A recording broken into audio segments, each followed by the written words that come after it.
evening, everybody.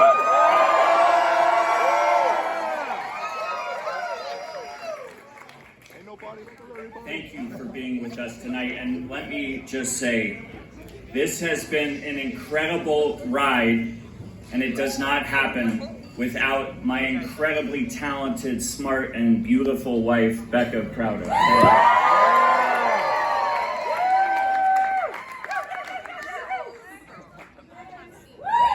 I want to thank my children, Taya and Sawyer. I want to thank my parents, my siblings, my mother-in-law, our tireless campaign staff. And I want to thank all of you in this room tonight. We wouldn't be in this position without your support. Now, here's where things stand. You've seen some of the numbers. The polls closed just 2 hours ago, and there are still a lot of votes to be counted in the hours and days ahead. But one thing I think we can all celebrate is you get your screens and your mailboxes back. No more text. Okay.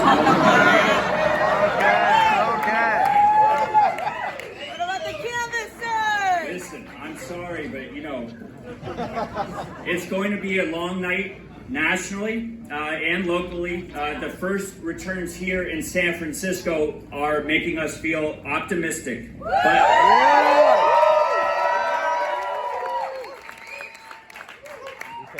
But elections in San Francisco take some days to resolve, but we do not need to know the final results to know what this city means to us and what all of you mean to Becca and to me.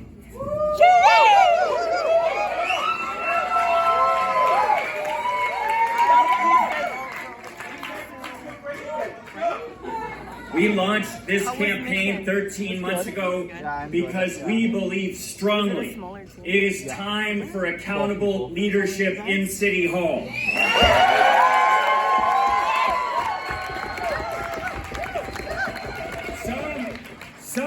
Some have said that our campaign was underestimated, but they didn't underestimate us. They underestimated you, the people of San Francisco who demanded change. We knew this would not be easy. Get this. The last time someone from outside of city government became the mayor of San Francisco was 1911. It was 5 years after the earthquake, and it was an inflection point. And here we are, more than a century later, and our city finds itself at another inflection point. We see it every day on our streets. We cannot solve today's problems with yesterday's solutions. And you know what? Our strongest opposition was not City Hall insiders. It was cynicism itself. That gnawing sense that maybe it has to be this way. That we can't turn this city around with a new approach. A cynicism born out of record budgets, worse outcomes, and more excuses. But I can tell you that after 250 meet and greets,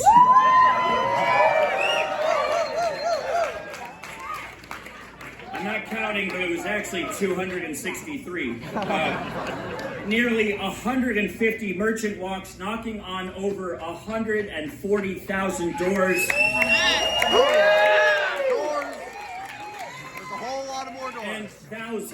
And thousands of open and honest conversations in every neighborhood across 7 square miles. Hope is alive and well in San Francisco.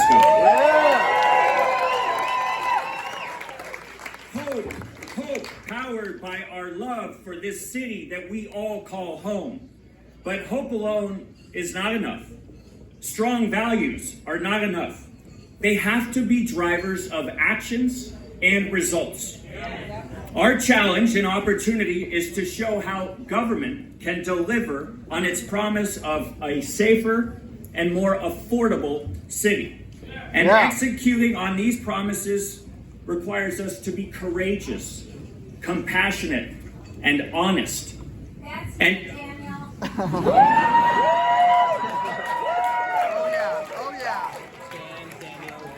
here's the truth. Here's the truth, because I am never, ever going to lie to you. Turning around this city is not going to happen overnight.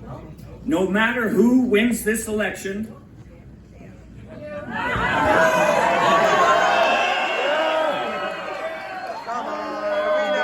Give me a victory speech. we have extremely difficult challenges ahead. We know this, but here's another truth. Our opportunities and advantages are far more powerful. To solve our challenges, we need to work together and turn the page on the politics of demonizing each other on every issue. In the realities of everyday life, people don't see themselves as progressives or moderates or conservatives, renters or homeowners, bicyclists or car drivers. We see ourselves as San Franciscans. And it's never been more clear to me that so many people love this city. And it's time for us to start making people feel like the city loves them back.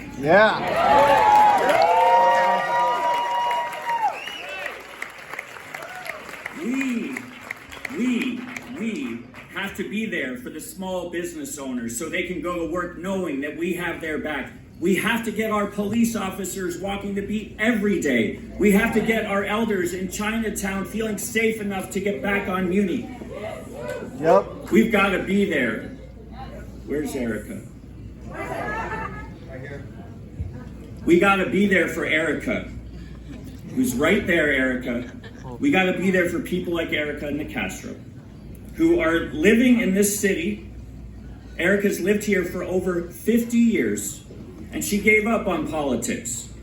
But she got her friends to re-engage in the fight for San Francisco because she once again started believing something better is possible. Thank you, Erica.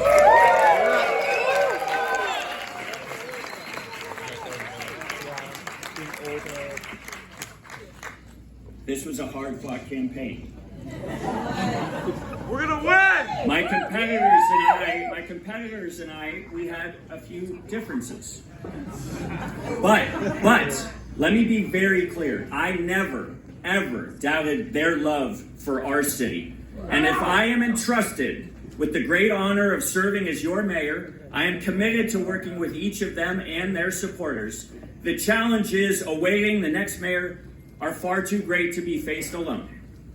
The moment that we are in calls for a new era of leadership in City Hall, one rooted in accountability, service, and change.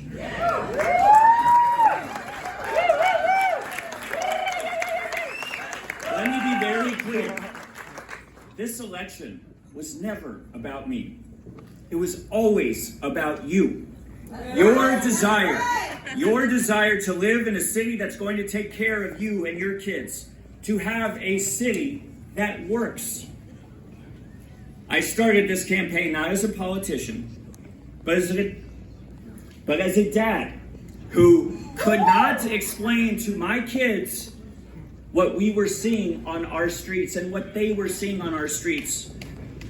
When you love something as much as we all love San Francisco, you fight for it. And it's time to roll up our sleeves no matter who is elected. And if you believe in our ability to serve as a blueprint for our nation, in our history as a beacon of hope and an incubator of change, you have come to the right place tonight.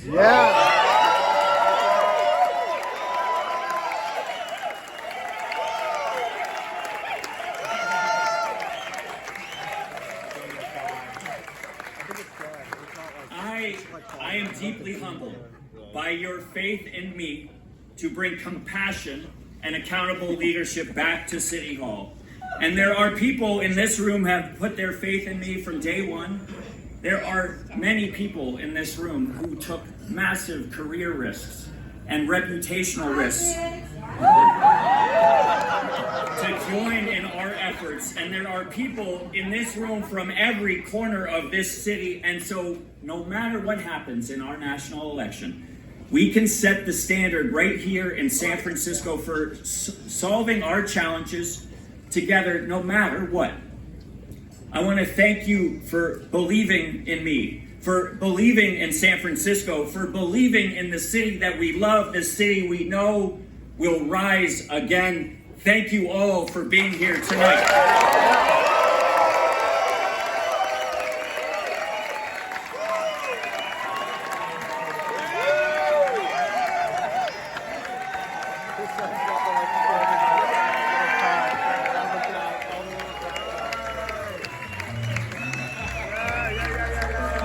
Yeah, Daniel!